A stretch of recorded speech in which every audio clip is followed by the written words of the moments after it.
episode 043 with Naomi Cooper. This episode was brought to you by Mega World and Nanette Ballista of Kangen Water. Hello everybody, welcome to another episode of One Voice Can Change the World podcast. I am your host Tina Bangle and I am so thrilled to be introducing to you my wonderful guest and friend Naomi Cooper. Naomi Cooper is a freelance musician based in Sydney, Australia, and she's graduated from a Bachelor of Music with distinction and went on to be awarded first class honours for her research project, Two Hands, Many Voices, Learning to be a Choral Director. She has recently completed her doctoral thesis, Sing to Me, Learn to Direct Community Choirs.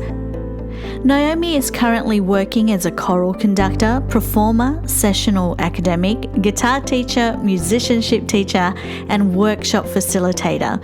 Naomi is the current president of the New South Wales ACT chapter of the Australian National Choral Association. In this podcast episode, Naomi shares how to set up your choir for success. She's also going to share all the different associations that vocal teachers should check out for professional growth and development. So without further ado, please welcome Naomi Cooper. Welcome to One Voice Can Change the World podcast. I'm your host, Tina Bangle, vocal coach and professional vocalist. In each episode, we bring you an inspiring person doing wonders in the music industry today. We hope to give you motivating messages to help you navigate towards your musical dreams. I'm so grateful you're here, and now let's give you something to sing about. Hi Tina, I'm doing well. It's good to see you. So good for you to be here. I'm so excited to chat about all the things that you're doing at the moment. You're doing wonderful things with the voice and your choirs. So I'd love for you to tell the audience who you are and what you do. Sure. Well, I work as a freelance musician in Sydney, and a lot of my work is with choirs. So I conduct community choirs and school choirs and university choirs. I also am a vocalist myself and a guitarist, and I teach voice and guitar as well. Yeah, I'm involved in a bunch of different projects around Sydney in a freelance capacity.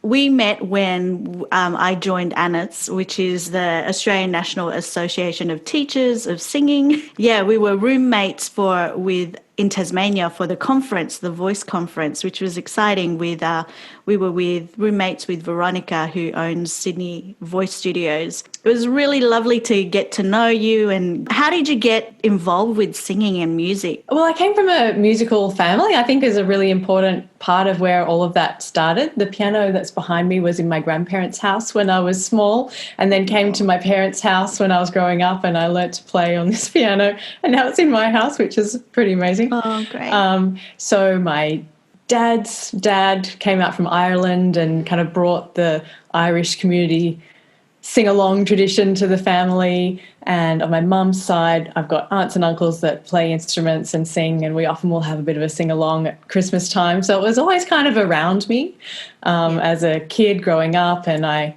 picked up the guitar as an instrument mostly because I wanted to accompany myself singing, and I went on to train as a classical guitarist, and I love it as an instrument, but it was initially just I wanted to play songs and sing them as a teenager. Yeah. Good. And then I kind of got into choir singing a little bit later. There wasn't really a choir at my school, and in my first year of uni I had 4 weeks of choir. That just blew my mind. We just had 4 weeks of workshops, and we sang all these amazing songs from all around the world, songs from South Africa and gospel songs. And I just went, this is awesome. And then kind of forgot about it because that ended. And then in the last year of my degree, a friend kind of said, oh, come on, Naomi, we're going to this choir rehearsal. And I went, oh, okay. And I didn't know at the time, but the choir rehearsal that I turned up to was Sydney Philharmonia's Youth Choir Vox. Oh, wow. And it was their first rehearsal of the year, and they're one of the most amazing youth choirs in Sydney. And they just sight-read through the whole program of the next concert, and I just went, what is this magic? This is amazing. And I ended up singing with them for quite a few years and did all kinds of amazing concerts at the Opera House and stuff, and I just Oh. Hooked. It's just the best fun ever. Oh, that's how many members are there? I think there was probably about 40 when I was there. I think it maybe is a little bit bigger, maybe up to about 50 sometimes. But yeah, it was really fun to be in a youth choir with young adults, kind of late teenagers and early adults that just loved singing. And there were people that were way better than me. So I learned about like sight reading. I had no idea how to do that, but it was so fun to do that in a group of people and to feel kind of held and supported by these experienced musicians as I was figuring out how all this choir stuff worked. Wow. And how old were you, did you say? I would have been about 20, I think. Okay. Yeah. Yeah. And you learnt your classical guitar then, like you had already started learning classical guitar and... Yeah. So I started playing classical guitar in high school.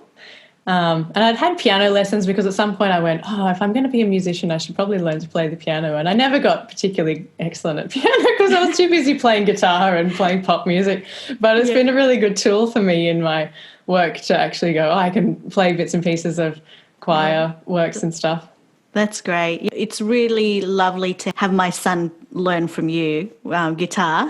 Yeah, that was so special. It was special because we ended up performing together at my auntie's 80th birthday, which was quite fun. So lovely to have that experience with him. And it's also lovely to know that you're, touching a lot of the kids' lives that I also teach vocals. So like Matthew, you teach him guitar as well. And yeah, that crossover is really, really lovely. You don't have a television. This is what blows my mind. Is that you still don't have a TV? No. Yeah. I remember that, I think it was Christian, or maybe you had posted it on Facebook saying, some of the kids are amazed that I don't have a TV and what do you do? Yeah. Yeah. How do you fill your time? So you grew up in the mountains, right? Yeah, that's right. Yeah, in the Blue Mountains. Yeah. Beautiful, beautiful part of the world. And I think I appreciate it a lot more now than I did then. I go back a lot more and do lots of hiking up there. It's a beautiful part of the world. And is that one of the reasons why, like you were just out in nature and that was one of the reasons why did you grow up with the TV or you just decided not to? This is a pretty funny story, actually. My parents... so I have an older sister who's a couple of years older than me. My parents didn't have a television until she went to preschool and said, Mum, what's a television? And they went, okay, we'd probably better get a television. So then they did get a TV. They just didn't tell us that the remote existed. So play school would magically come on and we'd go, look at that, the TV's turned on. And then it would just turn itself off after play school. So we watched a little bit of TV, but not very much, like Saturday morning cartoons when Mum and Dad wanted to sleep in. But we didn't watch heaps of TV. And I guess kind of partway through high school, I realised, so my parents would watch TV in the evening and then they'd watch, CSI and all these kind of crime shows. And at some point I went, I could be using this time a little bit better. And I just go and do my guitar practice in the other room while they were watching TV. And I went, that's what I'm going to do with my time. I realised that I was just sitting there not doing anything. Yeah, that's so good. Yeah, although I must say, actually, in recent years, I've discovered the benefit of TV. Oh, have you? I don't have one, but, I've got Netflix and some days, now that I'm so busy, you just kind of go, you just need some mindless time. And now I understand what the purpose of TV is, to just switch off and not have to be thinking. So I've come around a little bit. It's nice to find that balance anyway. Yeah, definitely. So one of the questions that I had for you was like how important it is to be part of associations like singing associations, ANETs, and what are some of the opportunities that opened up for you being part of these associations? Sure. I think it's really fantastic to be part of these groups because especially like as singing teachers, we're often working by ourselves. We're in our studio with our students and we're trying to give them the best education that we can and trying to keep up to date with all of the latest research and everything. And as a collective, we've got so much more power to support each other through that. And ANATS is a fantastic organisation that can bring us international and national presenters to keep us up to date with the latest research and to just give us new ideas to kind of keep it all fresh. Because when you're doing the same thing day in, day out, you're always going, I just want to do something a little bit different. And how can I improve the way that I'm doing this particular thing, or this is not an area of strength of mine, and how can I develop that, especially with singing teaching, because there's only one degree where you can actually study vocal pedagogy in Australia. So if you're not in Queensland or don't have the opportunity to go to that course up there, the best way for us to get our professional development is through workshops and conferences and all of these events that ANATS puts on throughout the year. And I'm a bit of an association nut. So I'm a member of quite a few, because I've just found that each different association brings something different. So I'm also a member of Kodai Australia, which is a Hungarian composer called Kodai, who had a philosophy of music education and has developed, well, we have developed a set of kind of methods and philosophies and approaches to music education out of his teachings and ideas. And that's where I actually learned a lot of my pedagogical approaches to teaching, especially for small kids, but I apply it to adults as well. And what I really love about that approach is it's about fun and play, and that, yes, everyone should learn to sight sing, but it should be in a fun and playful way, not that it feels really like hard work. And I really love a lot of those strategies, and I've done a lot of courses through Kodai training approaches. And the other association that I'm heavily involved with is ANCHA, the Australian National Choral Association. And I became the state president of ANCHA weeks before this pandemic started, which has been quite a baptism of fire. But it's been amazing just watching the choral community here and internationally. Like, I feel so connected with the whole choral community internationally at the moment, because we're all in this same situation and sharing ideas about how we can keep our choirs singing, whether it's online or, you know, different ways through this crazy time that we're in at the moment. What's kind of standing out to you now at the moment, doing what a choir's doing that's kind of different to face at the moment? Yeah, well, it's so different. I mean, you're never going to stop choirs singing. That's not going to happen, because there's just so many people that love to sing, and choirs are a really great place for people with a whole range of experience, people that have a lot of vocal training and some people that have any training at all but just love to sing, and especially people that love to be part of a community of people singing together. So a lot of what I've been doing has gone online, which was a massive learning curve a few months ago. Zoom, and I've used Zoom before, but how do I use it for music? And oh my God, it sounds weird and everything's a bit delayed. And so Zoom has been amazing, actually, in terms of being able to keep everyone connected and still singing, but the latency on the internet means that we can't actually all sing at the same time at the moment. Hopefully someone's going to sort that out soon. I'm sure someone will sort it out. I wish they would do it quickly. I know, yeah, that's right. There are some that are coming close, but just not quite there yet. So right. I'm hoping. Have you heard what programs are there that are close? I was having a play around with one called SoundJack the other day, which does actually allow, so on Zoom, it prioritises one mic at a time because it's video conferencing software. You don't want people to be talking over each other, and I think it's to do with the technology, how that's sent across the internet as well. But SoundJack is like an audio interface online, and it actually allows multiple inputs to create audio at the same time. So I was trying it out with my partner the other day in, opposite parts of the house. Yeah. So we were on the same internet connection. We're trying to sing together, and there was still just a slight delay, but we could actually hear each other and we could sing together. So some things might nearly work, and hopefully they can sort out those little issues with the latency. But it has got a lot of different settings that I might have to have a bit more of a fiddle with. So maybe it can be optimized. But I think some people in the States have been having success with that. So it might just be, if the internet is stable enough, it might work. Yeah, I'll have to check that out. Yeah. It sounds interesting. We'll have to have a play. Yeah, definitely. So you've got those associations that you're part of and you're heavily involved with. Are there any other associations that you would recommend for people to be part of? I think there's so many. So there's like the Music Teachers Association of New South Wales, or even there's national associations for all of these as well, if there are people listening from all over Australia, and even internationally there's huge associations in the States and in the UK. And so in the UK there's the Natural Voice Network, which has a fantastic collection of resources, especially for like community choirs and things like that. They've been going for decades now. So they've got a really good set of resources and books that you can access. And a lot of it's online now. It's so fantastic to be able to be in touch with those organizations. And then there's like the Voice Foundation in the US as well that has all kinds of voice science and research that I love to get into on a nerdy level.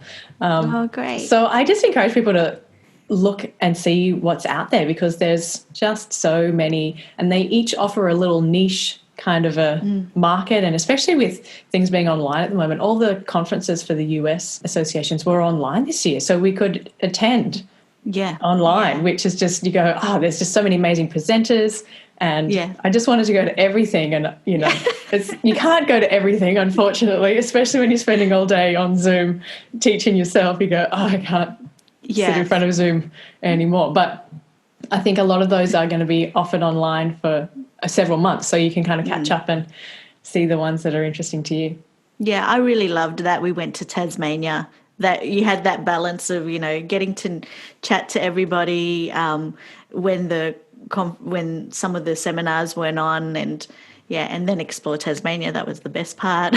Yeah, actually, I think that's the most important part of conferences. And I see this so I've attended the International Society for Music Education conference several times. It moves around every year, and there's pre-conference seminars associated with that. So I usually go to the community music activity seminar. And through that, I've made such amazing connections with people. And it's when you go to the pub after the sessions that actually a lot of, obviously the presentations are fascinating and amazing, but then you get to actually just connect with people and see what it is that they're working on, and all kinds of projects have come out of those kinds of things.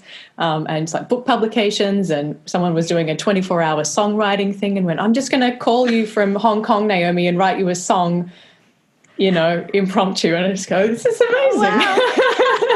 That's so cool. Yeah, it's nice to hear different projects and it opens your mind up. I noticed that you posted up a song with a couple of your choir members. Was that held by you, or did you organise that? So that one is a project called Massive Singlet that is organised by Stephen Taberner, who works with the Spooky Men's Chorale. He's their spookmeister or conductor. So it's a men's choir that is fantastic, and you should check them out. Okay. But this has been his COVID project, because normally he's off in Europe travelling and doing choir workshops and things, but he's in Australia at the moment, and I think it's the longest time he's been in Australia in a very long time. And it's a huge online choir where we have up to 500 people join us to sing a song. Serious? Yeah, and the way that this one's worked, so on Zoom, because you can only have one audio source at a time, so if I'm leading a choir, usually everyone is muted and they just hear me, which is okay, but not ideal when people kind of aren't necessarily sure of their part, or normally have a friend to sing with, especially with less experienced singers. But with the Massive Singlet, what we've been doing is Stephen and I and a couple of other singers have been socially distanced in the one house. So we'll be like in different rooms of the one house, but with mics connected to the same audio interface. So the audio from our mics is going out to everyone simultaneously, so they can hear someone singing each of their parts while they're singing along. So I'll sing the soprano part, and Stephen will sing the bass part, and Jack will sing the tenor part. So you actually get the sense of all of the harmonies. You can hear how all the harmonies fit together, which is the thing that's often missing in those kinds of Zoom sessions where you've only got, if it's just me leading the choir, I can't sing all four parts at the same time. Never know. Maybe one day. You know, I've gotten a lot better at the old sing and play, like singing one part and playing a couple of others on the piano. Oh, really? Fries my brain, but I'm getting better at it. Oh, you're so clever. That's so cool. Yeah, that's one of my projects this term, is to create a virtual choir with the kids. And I'm trying to rack my brain around how I'm going to put it all together, because the last time I did that I recorded the voices of the kids and then put it all on GarageBand and then sent it off where the kids took a video of themselves singing and kind of miming it. Yeah. And then I sent it off to the video guy, and he said, man, that was such a huge job. He goes, I ran out of space on my computer, and I was like, okay, how am I going to do this time around? So, yeah, do you have any ideas on how to go about doing that if somebody was wanting to create a virtual choir and put everybody's voices together? Yeah, so what we've all learned through this is that it's not as simple as it looks on Eric Whittaker's virtual choir, right? amazing things. And it is a massive undertaking because you have to edit the audio and the video, and a lot of us don't have all of those skills. I can edit audio, but I've not really done a lot of video editing, and it's pretty involved. Yes. And from everyone I've talked to, they just go, get a professional to do it. Otherwise, it's going to take you probably 100 hours. It's going to take you so put long. one song together. Yeah, even the video guy that I hired to do it, he was like, it took me ages. I thought it was going to take me a few hours, but yeah, there were like 24 videos that he had to put together. Yeah, it's just massive. Absolutely. Yeah, and Eric Whittaker has a whole team of tech people behind him that put that whole magical thing together. There's a couple of options. So I've done it where you get everyone to, so if you've got everyone sitting on Zoom, it's a little bit of a cheat version. So you get everyone to press record on their phone or whatever it is they're going to record on while they're doing the video on Zoom. So you've got everyone's little faces on Zoom. Right. So you don't have to edit all the video together because all the videos are already on the screen, and then you just add the audio from there because they're all muted, obviously, while they're coming through there. But they can record on their phone while they're singing to the video at the same time. So all the audio should be basically synced. You might just have to line it up a little bit. Okay, but it's good to kind of get everyone to do a big clap so that the start of the clap is together and then the rest of the track. It makes it easier to line up if you've got that clap, because otherwise you're just trying to line the words up. So if you go, everyone, 1, 2, 3, and then you've got that big peak in your audio file. Okay, that's great. Yeah, that's a good idea. That might work out better. It's definitely easier. And honestly, I mean, the video recording on Zoom, I think, is a little bit compressed, so it's not the most magical video ever. But you can still see everyone's faces, and depends on what you're going to use it for. But it'd definitely be a bit of a time saver. That would be, and money saver as well. Yes, absolutely. Definitely a money saver. We had a Midgie concert online this year, so it was quite interesting to go through it all and learn about. Have you heard of OBS? Yes. Yes, I've been playing with that. Yeah. Yeah, it was really good. That's how we ended up doing the online concert this year. So everybody created their own songs and then created their film clip, and then it was just like a television show, pretty much, where you can just put in certain scenes. So yeah, great. It was really good. We had like people from overseas, from Philippines, lots of relatives from America.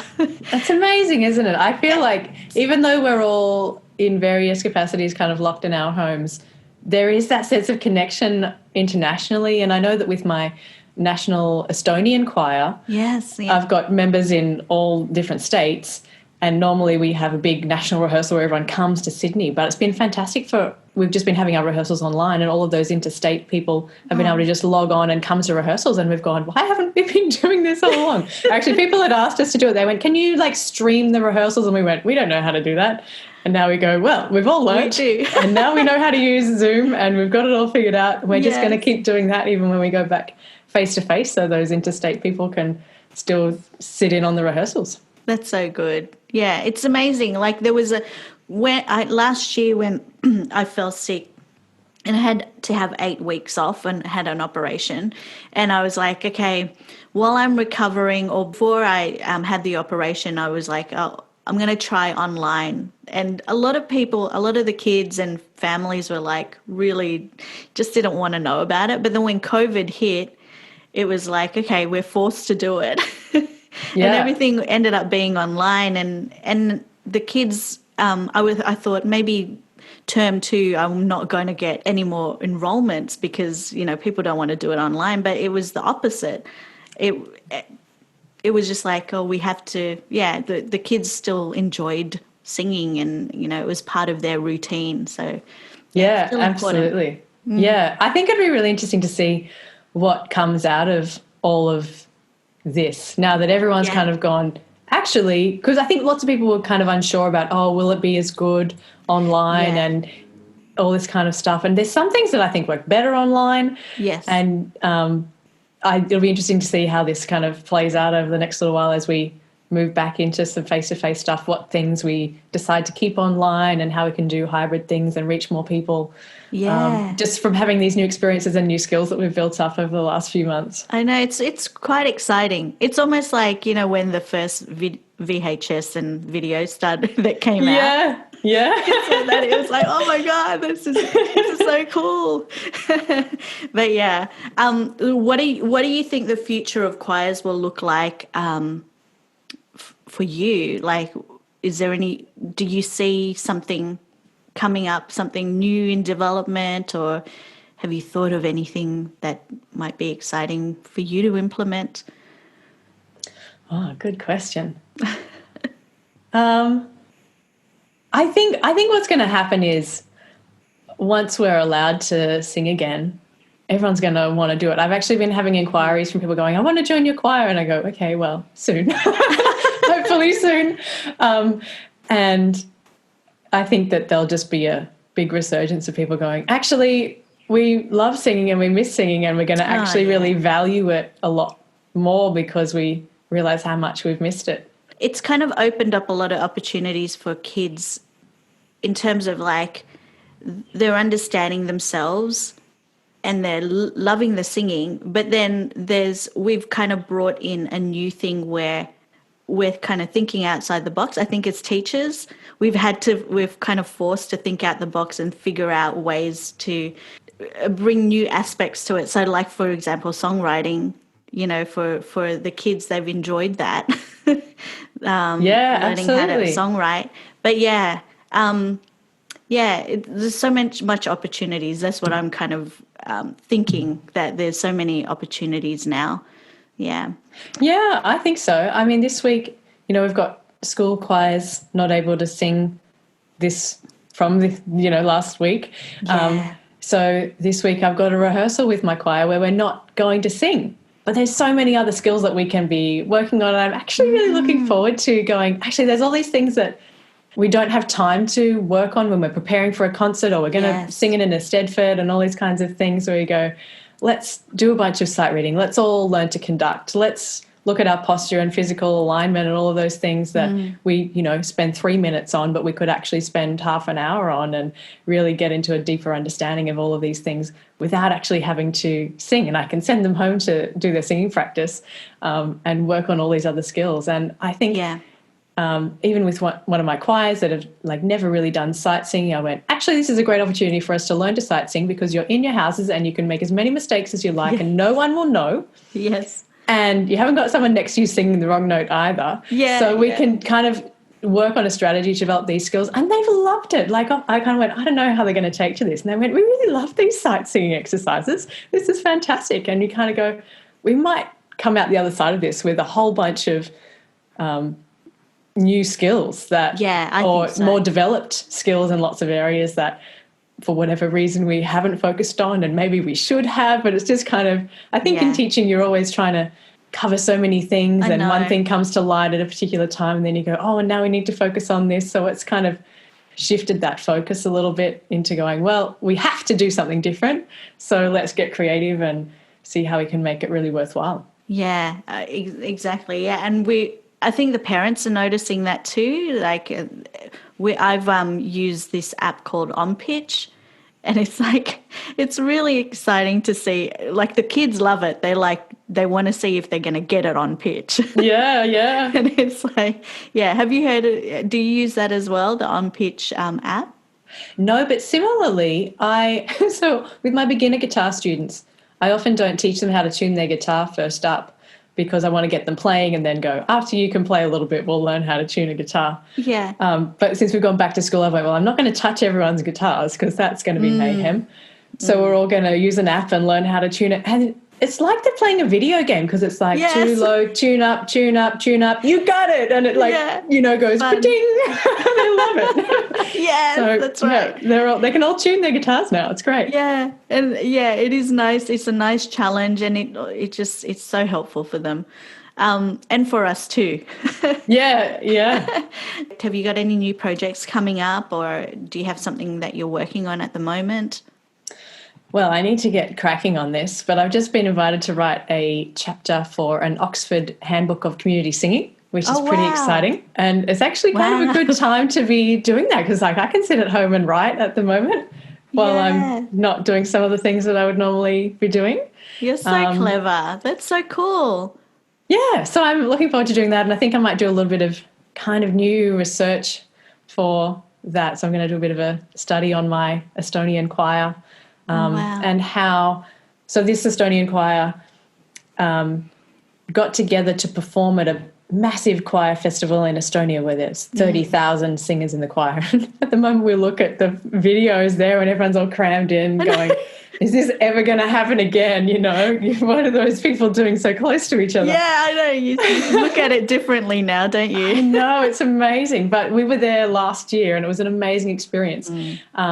And I'm going to look at how the vision of some of these people in Australia to go, we want to perform at this festival in Estonia, has actually created this community of singers, many of whom have an Estonian background, or some of them are expats from Estonia living in Australia, and how that's kind of created this community in Australia, a community of singers here. Oh, that's so wonderful. I'm looking forward to getting my teeth stuck into that. How many members are there in the choir? At the moment, there's about 45, I think. We had about 70 last year when we went to Estonia, which was And how did incredible. you fall into that? Like, how did that all come about for you? So I'm not Estonian. Yeah. I get asked that a lot. Yes. It was the choir had been to this festival in 2014 and they were looking for a new choir director to take them to the 2019 festival, and they just advertised the position and I went, this sounds amazing. Oh my God. Because I'd not even heard of this. It's called Laulupidu, the festival. I'd never even heard of it before. And when I started looking into it, I just went, 30,000 people all singing in a choir at the same time. And there's an audience of like 80,000 people just sitting on a hill watching. And it's this amazing tradition of singing in Estonia. And I just applied for the job and they hired me. So I feel so fortunate to be part of this community, to have learnt about all of the Estonian singing traditions. And singing is really important to Estonians because of what they call the singing revolution, where they sang their way to freedom from the Soviet Union. So instead of using violence, they used peaceful protests of singing that actually led to their freedom, which is a pretty incredible story, I think. It's so beautiful to be part of that community and to be leading them as an special. Australian. Yeah, I feel so lucky to have been welcomed into their community, absolutely. Yeah, and do they feed you afterwards? Oh, yeah, all kinds of amazing things. So good. What's your favourite? I really like to love herring, actually. Like, I'd never had some of these kinds of, fish that we don't get in this area so much. And you just go, wow, this is amazing. They make amazing, like, breads and desserts. Oh, all kinds of things. You've done your thesis on Two Hands, Many Voices, Learning to be a Choral Director. Yes, that was my honours thesis. Yep. And then my PhD thesis was on a similar topic called Sing to Me, Learning to Direct Community Choirs. So that was as I was kind of, learning to direct community choirs, because there isn't a course that you can really do here to learn how to do that. Wow. So I just designed a PhD project where I interviewed and observed lots of community choir directors and learnt so much from them. And what are the three, if you can give 3 tips to somebody that wants to start a community choir or has got a choir, what are some of the things that would help them to be successful? So I think with community choirs, you often get a range of experience in terms of people's musical experience and their vocal experience, and everyone wants to just come and sing and have a fun time. And the more that you can sing, the more you can have everyone singing, the more fun everyone's going to have. People don't want to sit around for 15 minutes waiting for you to teach the altos their part. So I like to teach in little small sections and just sing the way you want it to be sung by them, because people are really good at copying the way that you sing. We're really good mimics. Yes. So if you want a particular articulation or dynamic or expression, just sing it exactly the way that you want it to sound, and you might be surprised at how much of that comes straight back at you, and then you've instantaneously got a very musical expression of the song that you're working with. Whereas I know in some contexts, especially with like more classical repertoire, and we're looking at the sheet music and we're going to get the notes and the rhythms right, and then we're going to add all the fancy little dressings on top. But it's so refreshing if it sounds like music up front and people go, oh, wow, that's really fun. And if you can have, 3 or 4 parts singing together within kind of 10 minutes or so, people get inspired and they go, okay, we're on board. We love this song. Let's learn the rest of it. Yeah. Rather than kind of going, oh, yeah, this is all right and my part's okay. And then, when they hear it together, they go, oh, wow, I wish I would have known earlier that that's what it was going to sound like. That's great. I think with community... Sorry, that's a good point, because I had a student yesterday who's an older student, and she's always worried about how she sounds and maybe overthinking things a little bit. So that's what our whole lesson last week was yesterday was just like me singing and then her copying. And it was just and then I could see her feeling the song a bit more. And that what you said is spot on. I think that's very helpful for people to feel like they're moving forward with a song or improving. Yeah. Absolutely. And I think as a choir director, it's a large part of my job has nothing to do with the music and is about being sensitive to the people in front of me and having a sense of whether they feel like they're being left behind, or if they feel like they're being bored, or if they want to go and have a cup of tea because they're falling asleep, or we need a break, or we need to do a fast song, we need to do a slow song, or do we need, is everyone just feeling a bit tired so we need to get up and move? A lot of it is about just managing the energy in the room to make sure that everyone is still engaged and having fun, because people just come to sing to have fun, and a lot of people come for the social aspect as much as the music aspect. So I think it's really interesting when you have a community choir. It brings people together because they like singing, but what keeps them together is the sense of community and that they feel connected with these other singers and that they really enjoy just spending time with people in the choir.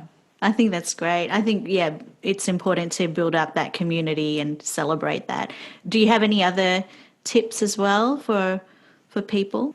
So in community choirs, when I first started working with community choirs, there's a whole range of experience of people that direct community choirs. There are people that are really experienced pianists, and there are people that just are singers that kind of were thrown into the director role and just gone, off you go, we need someone to conduct us, can you please do it? And someone didn't say no, so they've been there for 10 years.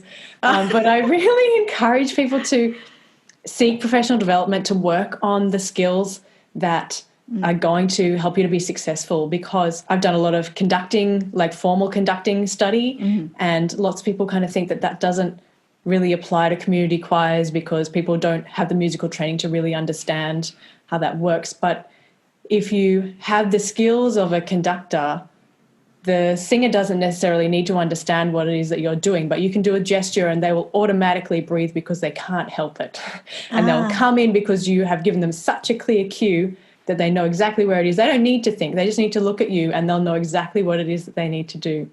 And I feel like that's been such a valuable skill for me, because even if I'm just conducting a pop song or a little gospel number that's, 16 bars long, it really shapes the overall experience of the singers. If I have the best musical skills that I can have, and I've done lots of musicianship training, particularly through the Kodai program, where I've done lots of levels of conducting and musicianship training there, so that my choir doesn't need to have amazing musicianship skills, but I do, because for me to get the best out of them, I need to be spot on with, I need to know exactly where the notes are. I need to be able to sing the soprano part and then swap to the tenor part and swap to the alto part.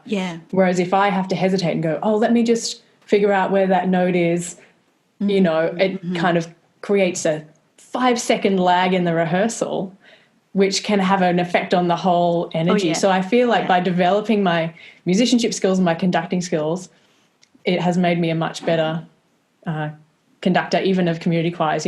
Sure, if I'm going to conduct Mozart's Requiem, I'm going to need all those skills. But even in a community choir, I think they're really valuable. I always like looking at how people conduct, and how did you come up with your way of conducting? Yeah, so a lot of it is very standard conducting technique. So I've attended choral conducting training in Melbourne, the Australian ASET. I'll have to look up what that is. The Australian Choral Education and Training or something or other. They have a summer school in Melbourne. Right. And as part of the Kodai training, part of what I really love about the Kodai training is everyone does musicianship, everyone does conducting, everyone sings in choir. And then you might do your early childhood or your primary or your secondary or your choral. I did the choral symposium for several years. So you have your method area of expertise, but everyone goes to musicianship in the morning and everyone goes to conducting in the afternoon. Okay. And so I've done lots of conducting training there, and it's just about, so you learn like the beat patterns, and then you learn the cues, and then you learn how to be expressive. And what's really great about those workshops is you have a choir sitting in front of you, which are all the other people in your conducting class.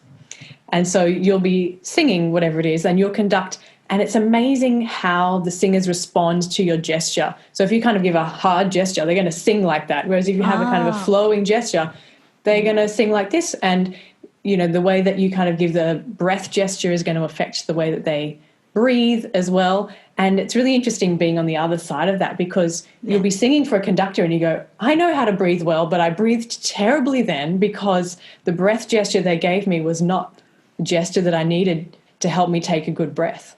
It's amazing to see how much we just read gesture automatically as human beings. And there's a lot of science and research gone into gesture and how to use gesture in conducting. And I just find it so fascinating.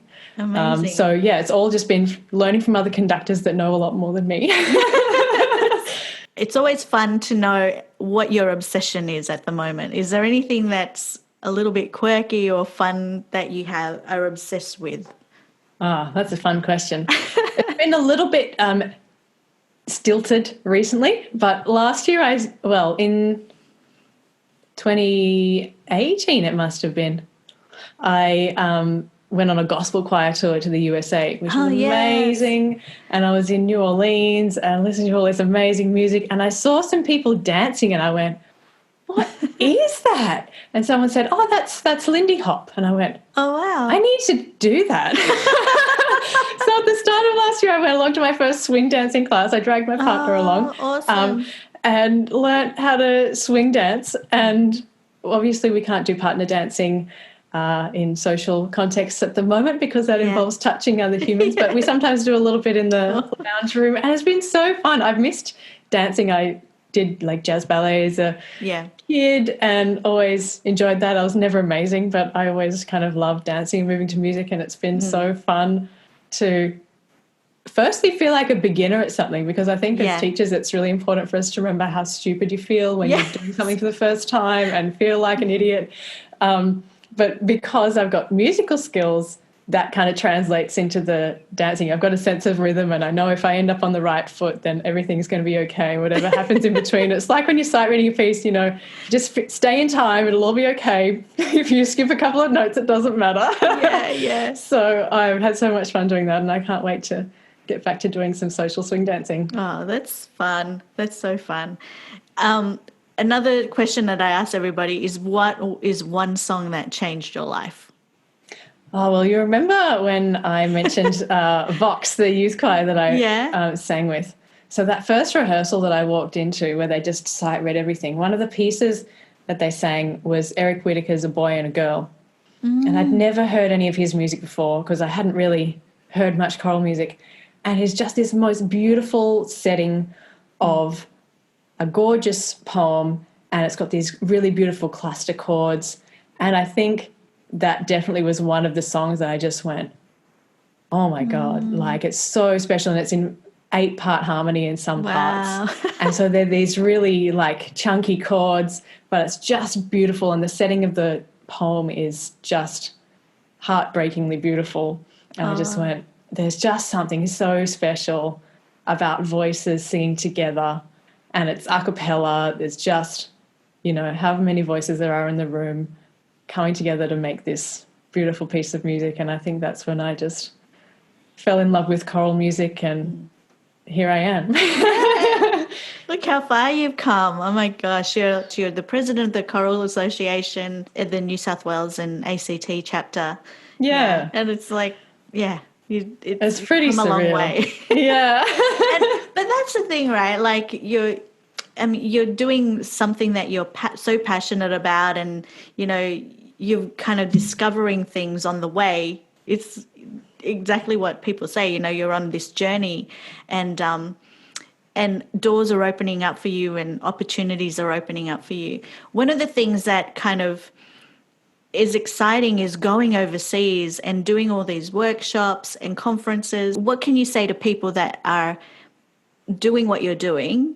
Like, how can they keep moving forward to be able to finance these workshops and, yeah, apart from, going and getting grants? Yeah, well, absolutely. I mean, associations like ANATS award bursaries to people to support them to do that. When I was probably a teenager, my uncle said, I was trying to figure out what I was going to do with my life. And at that time, I was thinking I might be a theatre technician. Oh. And I went, do I want to just like push knobs on things the whole of my life? And he went, look, if you love it, do it. Do what you love and the money will follow. And that just kind of stuck in my head. And at the time, I didn't quite believe it. And some days I still feel like I don't. But if you'd have told me, 5 or 10 years ago that I would be working full-time as a musician and conducting, 7 or 8 choirs, never in my wildest dreams did I have imagined that. I just wanted one choir to just sing with one choir. But because there's not very many people that actually professionally conduct community choirs, there's lots of people that have their day job and will have one community choir as a, little hobby or as an extra kind of side gig. Yeah. People just think of me when they go, oh, there's this choir thing. Who are we going to get to do it? Oh, Naomi does the choir things. And so I've just had all these kind of opportunities thrown my way, and I just go, this is amazing. And I think finding a niche area that you really love, there's work. There's going to be other people that want to be on board with you if you're passionate about what it is that you want to do. There's no way I could turn up to a desk job 9 to 5, and I just couldn't do it. Me too. And I think that when you've kind of got that enthusiasm and energy, people want to be part of it. Yeah. They see that energy and go, yeah, I want to get in on that. Let's go and sing in a choir. Yeah, that's great. So I'm, totally financially stable from my choir work, and I do some teaching, and I teach at the university as well. And it's this kind of portfolio career that I think lots of musicians have, where we do a bit of gigging and we do a bit of teaching and we put bits and pieces together. But I really love the variety, and it's actually in COVID times worked out really well for me. So there's some choirs that aren't rehearsing, but I've got all my guitar students that are still having lessons, and the university work has gone online. So there's kind of, it's this shifting feast the whole time. But it's nice to be in control of that and able to make decisions about going, well, if I want to go to this conference, I need to make however much more money. So I need to find another thing and kind of, make choices in my own business about how I'm going to make that viable. Yeah, yeah. I love that too. Yeah, that's really positive to hear you say that, because as musicians, and we normally have to juggle different aspects of musicianship, and teaching and gigs and it's all consuming, but I don't think I'd trade it. Some weeks you go, what am I doing? I have like 12 jobs and they're all like trying to write COVID plans at the same time, and this is madness. But then you go, I get to sing all day. I get to play the guitar. I get to turn up and spend my day with beautiful humans that just want to experience that joy of music as well, and that's pretty special. If I offer the phrase, one voice can change the world, what does that mean to you? Excellent question. I like to think of choirs as this kind of metaphor or a microcosm of community, because you get people from all different walks of life come to choirs. You get doctors and office workers and professional musicians and people from all kinds of different professions that just come together because they like to sing. And I think that in the context of a choir, without each individual voice brings an individual characteristic to that group, and it wouldn't be the same if it weren't for those individual voices. And I couldn't sing Eric Whittaker's A Boy and a Girl without at least 7 other friends to actually experience that harmony. And I kind of love that the way that a choir works is that we can't do it alone. We have to have each other, and each person contributes something really important to the whole. And there's room for people with big personalities, and there's room for people that just want to sit quietly in the corner. And if everyone had a big personality, it probably would be a disaster. And, you know, we need that person that organises the social catch-ups at the pub, and we need that person that is going to hold the alto part together with their excellent sight reading skills. And there's kind of a place for everyone, and it is the individual voices that make that possible. So I love the way that community choirs bring those individual voices and make something bigger than we can create as just a single person with our own voice. Beautiful. Thank you for sharing that. Oh, my pleasure. It's the joy of what I get to do every day. I feel so blessed to be able to do what I do. Yeah, and I can see it too, like just the way that you are with the kids and just your energy. It's just very, very lovely to see and to be part of. Yeah. Oh, thank you. You're welcome. Tell us how people can follow you and how they can get in contact with you, or if they want to join one of your choirs. Sure. So they can find me on Facebook, Naomi Cooper Choir Director, or on my website, naomicooper.com.au. All the details are on there. You can send me an email and get in touch. I'd love to hear from anyone interested in anything to do with choirs. Yay.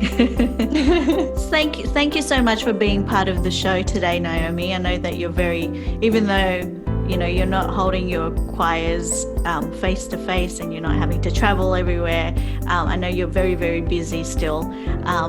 So thank you for sharing your story and also sharing your knowledge about choirs. It's been really wonderful to learn from you.